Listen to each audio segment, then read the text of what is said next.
He threw her out of the boardroom, not knowing she owned the company. Welcome to Very Rich Stories. This one is about an arrogant businessman who years ago broke up with a woman in a very bad way. But he needs to sign a deal with her company that he doesn't even know that she owns in order to save his family's business. She goes to the signing, and he goes off in the boardroom as if she is still his simple ex and that she is stalking him. After a verbal altercation, he has her thrown out. The glass walls of Halstead and Crown's executive boardroom reflected a skyline built on ambition and increasingly desperation. At the corner of the long walnut table sat Daniel Halstead, 42, immaculate suit, controlled posture, the kind of man who believed the world bent for him, not the other way around. But today there was a crack. It was subtle, invisible to most, but it was there. This company was bleeding, quietly, rapidly. The only thing standing between Halstead and Crown and collapse was a deal. A deal with a rising powerhouse in tech infrastructure, Preston Dynamics. No one in the room spoke it out loud, but everyone knew this wasn't just another contract that they were there to sign and witness today. This was survival. Daniel Halstead, vice president, was confident but impatient. He checked his watch, once, then again. It was still early, already irritated, as if he had a right to be. But as usual, he was ramping up his entitlement and rudeness. Once Preston Dynamics arrives, we move straight into terms, Daniel said, leaning forward slightly. No unnecessary delays. A few people nodded, others didn't. This wasn't technically his call, but no one challenged him, because Daniel had a way of speaking, like decisions had already been agreed to. They're cutting it close, someone murmured. Daniel didn't look up. They'll be here, he said flatly. No one delays a deal like this. Across the table, a senior analyst shifted. Preston Dynamics is known for being precise. Daniel smirked faintly. Then they'll learn how we do things. And then, the elevator doors opened on the 38th floor with a soft chime. A woman stepped out, calm, composed, dressed in understated elegance that didn't scream wealth, but quietly demanded respect. Her name was Elena Preston, 35, gorgeous, well put together in every way. A few uneasy glances passed around the table. Preston Dynamics wasn't really late, but the tension was at that table for the sake of the entire company. Inside the boardroom, Daniel stood abruptly. That's it, he said. I'm not waiting around like this. Daniel straightened his jacket. If they can't respect this meeting, I'll make it clear what that costs them. Then, the boardroom door opened, and she walked in, Elena. She didn't rush, didn't hesitate, didn't look around nervously like someone out of place. She walked in like she belonged there.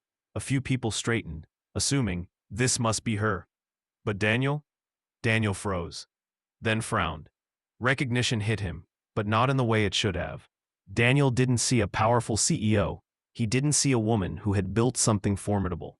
He saw his ex. Elena? His tone wasn't warm. It wasn't surprised. It was irritated, as if she had shown up somewhere she didn't belong. She held his gaze, steady, unshaken. Daniel, just his name. No softness, no anger, just clarity. What are you doing here? He asked, already frowning. How did you even get up to this floor? Her eyes never left Daniel. I have a meeting, she said. He let out a short, humorless laugh. A meeting? Here? In this building? On this floor? Yes. Hardly. With who? He pressed. With your company. That did it. Daniel shook his head. Incredible, he muttered. You really don't know when to let go, do you? Elena, we broke up years ago. Get over it. There it was. The assumption. The arrogance. The same dismissal from 5 years ago. Unchanged. Elena, he continued, lowering his voice but sharpening it. This is not the place to revisit things. He growled with a disbelieving scoff. You've got to be kidding me. The room shifted. Elena met his eyes. She remained calm, neutral. She spoke with a clear voice. Daniel. No warmth, no apology, just acknowledgement. He let out a short laugh, not amused but dismissive. This is a new low, he said, loud enough for everyone to hear. Showing up here? A couple of executives exchanged confused looks. Elena didn't sit, didn't flinch. I'm here for the meeting. As what? Daniel set off. What are you here for, Elena? Her expression didn't shift. I'm not revisiting anything. Oh, come on, he said. You show up here, unannounced, on the same day I have a major deal? What am I supposed to think? No, I want to hear this, he said, eyes locked on Elena. How long did it take you to plan this? Elena stood perfectly still. You're mistaken. No, he said flatly, I'm not. His tone hardened, dropped lower, more personal. You don't get to walk into my boardroom and pretend this is business. The word my lingered, heavy, possessive. Elena's grip on her briefcase tightened, just slightly. This is business, she said. And again, he had a chance. And again, he missed it. Stop, Daniel snapped. Just stop. Now the room was fully silent. Because this wasn't normal. This wasn't professional. This was something else. Something unfolding in real time. I ended things clearly, Daniel continued. There was no confusion. A few executives shifted uncomfortably.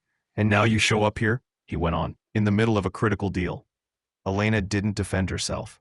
She didn't raise her voice. You should let me sit down, she said calmly. We're about to begin. That did it. No, Daniel said sharply, standing now. The sound of his chair echoed. You're not sitting at this table. A long pause. You're not part of this meeting. You tracked my schedule, Daniel continued. Found out about this deal and thought, what? This was your moment? Daniel, the narcissist, the center of his own world, and he thought the center of other people's worlds too. Even Elena Preston. She could have said it then. She could have ended it right there with a single sentence. But instead, she let him continue. I don't have time for this, Daniel snapped. Whatever you think this is, closure, revenge, whatever, it's not happening today. It's not what you think, she said quietly. He didn't listen. She realized that he never had. The meeting, he repeated? You think you can just walk into my boardroom and what? Pretend you belong here?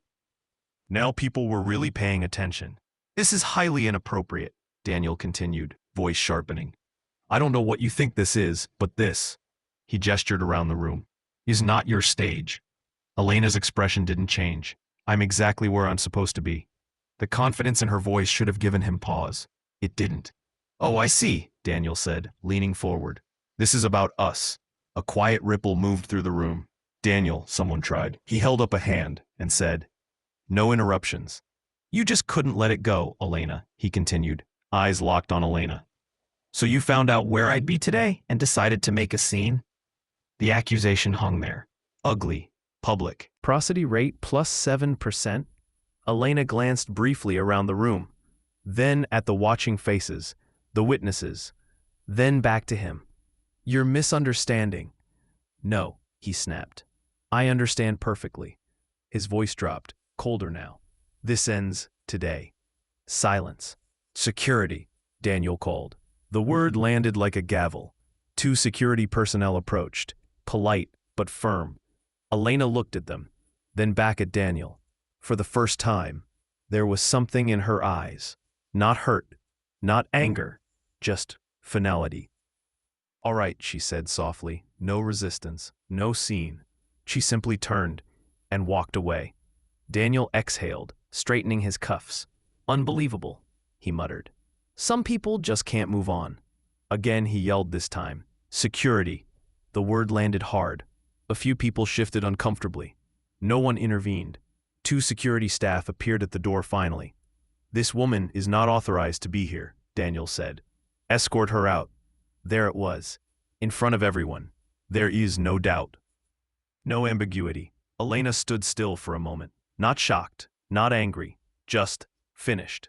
She clutched her briefcase that she had never sat down. Understood, she said quietly. And without another word, she turned and walked out. The door closed behind her with a soft click. The room sat in silence. Then Daniel exhaled sharply, straightening his cuffs. Unbelievable, he muttered. Some people really don't know when to move on. No one laughed. No one agreed. Because something about that exchange didn't feel right. Minutes passed. 5, then 10. The seats remained filled. The deal not moving. 5 years ago, Daniel Halstead had broken her heart. Back then, she wasn't Elena Preston, CEO of Preston Dynamics. She was just Elena, brilliant, driven, loyal, and in love with a man who saw her as temporary, convenient, replaceable. The breakup had been brutal, loud, messy, cold. Daniel had sat across from her at a restaurant, barely looking up from his phone, "This isn't working," he had said. No explanation, no remorse. And when she tried to speak, really speak, he had cut her off. "You're getting too attached. Too attached." As if love were some kind of flaw, as if she were the problem. That night, Elena hadn't cried in public. She waited until she was alone. And then she let it all collapse. But something else had formed in that silence. Something harder, sharper, a decision. She would never again be the person someone could discard so easily. In the past 5 years, she had built her business not to get back at him or to show him anything. She had done it quietly because, after all, what recourse did she have? She desired success in business and in life. She wasn't looking now, but in due time, there would be someone else in her life. Now, 5 years later, after she had built a fledgling business into an empire and was about to offer a deal that would save a company that had been established, but was now failing. Even if it was where Daniel still worked, this was a good business deal for her, not an act of mercy. That morning, 15 minutes early, not in anticipation, but because she was always punctual, she had walked toward the very building that housed the man who once dismissed her like an inconvenience. He had no idea who she had become. A few more minutes passed. Eli Halstead, the company's founder, Eli Halstead, an imposing man, entered the room and took his seat at the head of the table. That is a position that Daniel dearly coveted, but his father was not going to just hand that seat to him. He had to earn it. Daniel resented his father for that. Halstead and Crown. Who was Crown? No one. It just sounded good with Halstead. Daniel wondered why it couldn't be Halstead and Son. But it wasn't. But he knew for sure one day he'd wear the crown of that company. More time went by. The room grew heavier. "Where are they?" one executive whispered. "This isn't normal," another said. "Preston Dynamics is known for precision." "Is Preston Dynamics here?" Conversation died instantly. Chairs straightened. Spines followed. He moved to the head of the table, the only seat that actually carried authority in the room. Set his folder down. Eli Halstead always took his time sitting. His eyes moved once around the table, reading it. Something was off. "All right," he said calmly. "Let's begin." A brief pause. Then he repeated, "Is Preston Dynamics here?" No one answered immediately, not because they didn't want to, but because they weren't sure.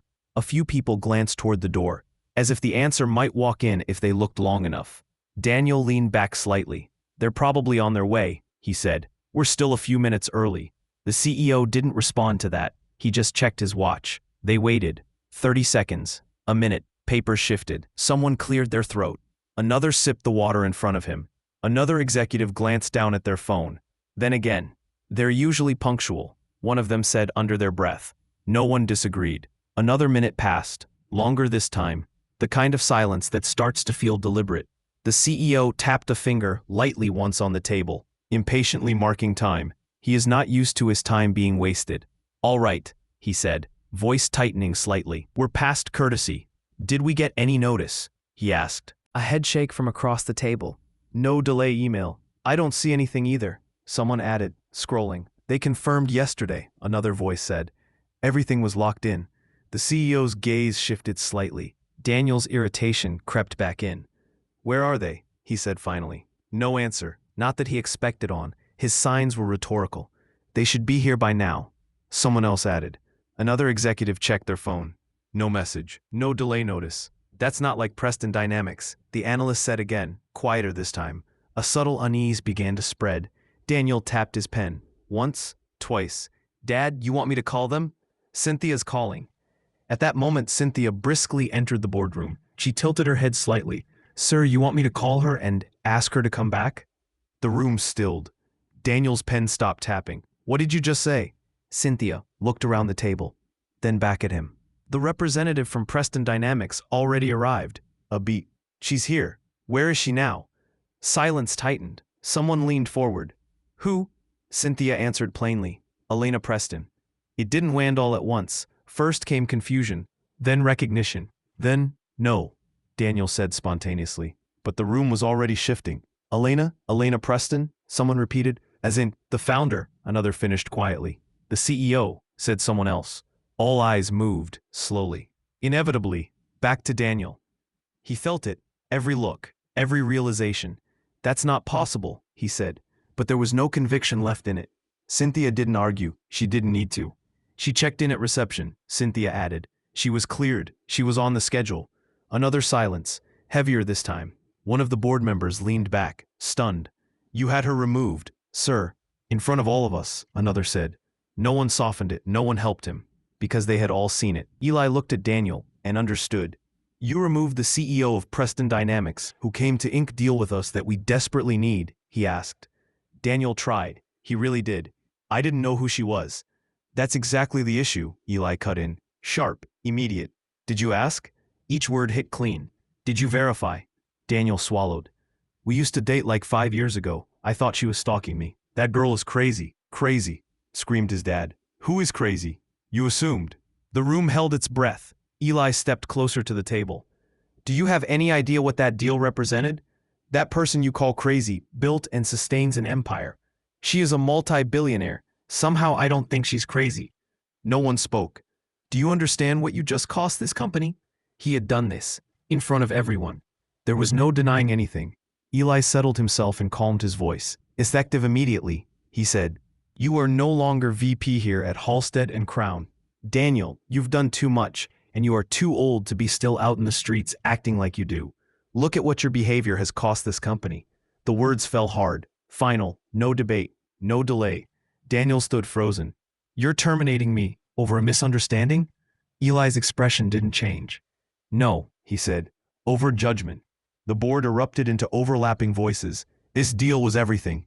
We're exposed without it. Our projections, our investors. Enough. The command came from the head of the table, Eli Halstead, founder, chairman, and the only man in the room Daniel had never been able to dominate. Eli stood slowly, eyes fixed on Daniel. You threw her out, not a question, a statement. Daniel opened his mouth. Reciprocity rate plus 7%. Only carbon monoxide came out, so he closed it. I didn't know. That's the problem, Eli cut in. You didn't know, because you didn't bother to find out. There it was. Recognition struck Daniel like a jolt of firewood thrown by a bolt of thunder, sharp, immediate, devastating, painful. The CEO, someone said. The founder, another added who had looked it up on his cell phone. Cynthia gave a small nod. Yes.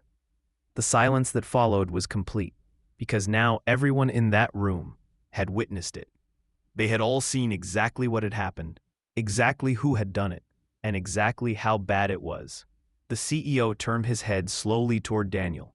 You had her removed. Not a question. Daniel tried. I didn't know, but even as he said it, it sounded thin, because that wasn't a defense. Not in this room, not at this level, and definitely not anymore. Call her, now. Cynthia was already dialing. It rang. Once, twice, then, voicemail. She tried again. Nothing. A third time, straight to voicemail. She's not picking up, Cynthia said quietly. Of course she wasn't. Because Elena Preston didn't chase people anymore. I can fix this, Daniel said quickly. I'll go after her. Daniel, you've had 5 years to go after her. You've had 5 years to become a better man than you were with her, and you did not. No, it's final. You've done enough. A long pause, then, effective immediately. You are no longer vice president of this company. The words settled across the room. No one reacted, because no one was surprised. In a room full of your peers, the CEO continued, you just demonstrated catastrophic judgment, all because of your gallivanting about town with women. Daniel stood frozen. Your judgment, Daniel, has failed in the most expensive way possible. Now, security will escort you out. A quiet, brutal symmetry. Daniel looked around the room. At the people who had just watched him dismantle himself. No one met his eyes, because they had all seen enough. Moments or minutes later, Daniel Halstead was gone, and no one in that room would ever forget that the deal had arrived early, walked in on time, and had been thrown out before the meeting ever began. Silence sealed it. He was gone. Everything had fallen apart, because one man saw someone from his egotistical past and still believed she was disposable. He still believed she couldn't possibly matter. He didn't just lose the deal. He proved, in front of everyone, exactly why he never should have been trusted with it in the first place. Daniel's world he had built began to unravel in real time. For the first time in years, Daniel Halstead was the one being removed, and there was no one left to argue for him. In the weeks that followed, everything fell apart. The deal never came back. Preston Dynamics moved on, partnering with a competitor, but the deal wasn't as favorable. Investors pulled out, stock plummeted. Halstead and Crown survived, barely. But without Daniel, and Daniel, his reputation, once untouchable, became a cautionary tale. Doors closed, calls went unanswered, because in the world he once ruled, people had been watching, learning, remembering, and no one wanted to work with a man who's so wrapped up in his own ego and so flippant about going through women that his integrity was severely lacking. Months later, Daniel sat alone in a much smaller office. No skyline, no boardroom, no power, just silence. For the first time, he understood. It hadn't been about timing, or bad luck, or even the deal. It had been about something far simpler. He had looked at someone and decided they didn't matter, and he had been wrong. Very wrong. Across the city, in a glass tower even taller than the one Daniel used to occupy, Elena Preston stood in her office, looking out over everything she had built, calm, composed, unshaken. She didn't think about Daniel anymore because she had broken the curse. He threw her away the first time, but the second time, he did now. She had calmly walked away, because the moment he had her escorted out was the moment she knew something with absolute certainty. She hadn't lost anything 5 years ago. She never looked back. Daniel, a player who treats women badly, messy breakups, and still thinks all women want him. He has been so busy chasing the next woman that he never noticed that Elena had built an empire from the business she had already started when they had met. But he didn't think women were important or could dominate in business. Daniel Halstead didn't fall apart all at once. At first, it looked like inconvenience. He had mega confidence. He knew he could fix this. After all, Elena had been putty in his hands, so he thought. Now he's in a different office.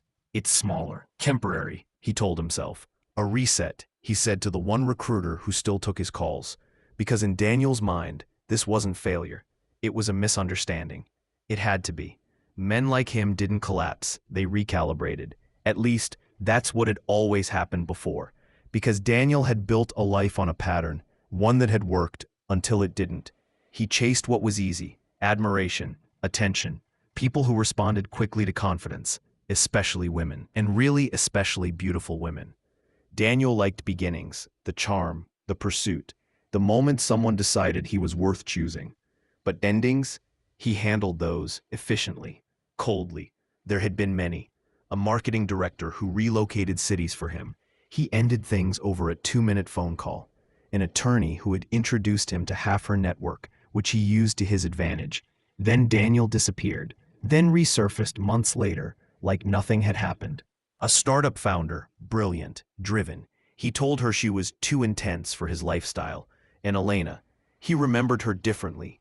Or rather, he remembered her incorrectly. In his version, she had been quiet, supportive, background, convenient, someone who listened while he talked. He remembered late dinners where she asked about his deals, remembered her showing interest, taking notes even. What he didn't remember was that she had been building something the entire time, because Daniel had never really asked. Not the kind of questions that required listening, only the kind that filled silence.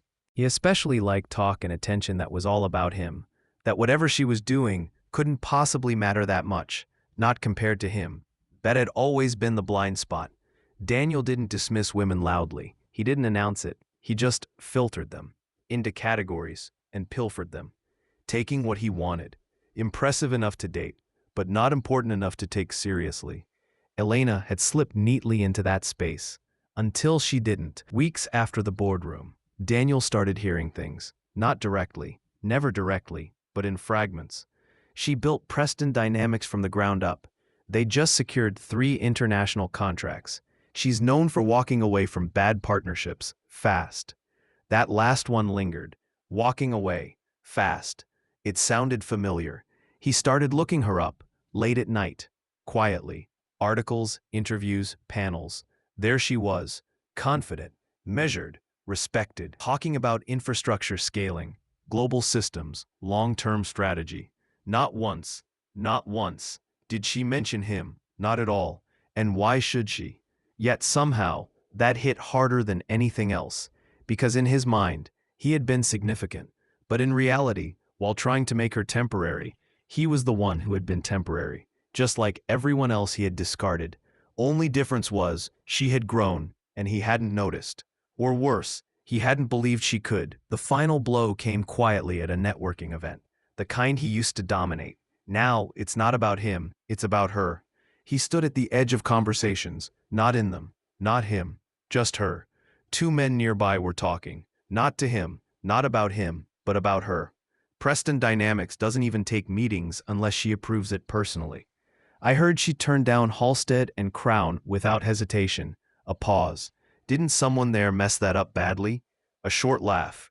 Yeah, some VP had her escorted out, apparently. Another pause. Career suicide. Daniel didn't move, didn't react. But something inside him finally shifted. Not defensiveness, not denial, recognition. For the first time, he saw the pattern clearly. Not just with Elena, with all of them. Every woman he had dismissed, every conversation he hadn't really listened to, every assumption he had made without checking. He hadn't just been arrogant, he had been incurious, and that, more than anything, had cost him, because the world he thought he understood had been moving without his permission the entire time, and he had been too busy chasing attention to notice who was actually building something. Across the city, in a corner office lined with quiet power, Elena reviewed a new proposal, focused, unbothered. Her assistant stepped in. "There's another request for a meeting," she said, "from a firm Daniel Halstead is consulting with." A brief pause. Elena didn't look up right away. "Decline it," she said. No hesitation, no explanation needed. "Of course," her assistant replied. And just like that, the door closed again, finally, because this time she was the one deciding who stayed, and who didn't even get in the room. Thank you for tuning into Very Rich Stories. If you enjoy powerful stories like this, don't forget to like, comment your thoughts, subscribe for more Very Rich Stories.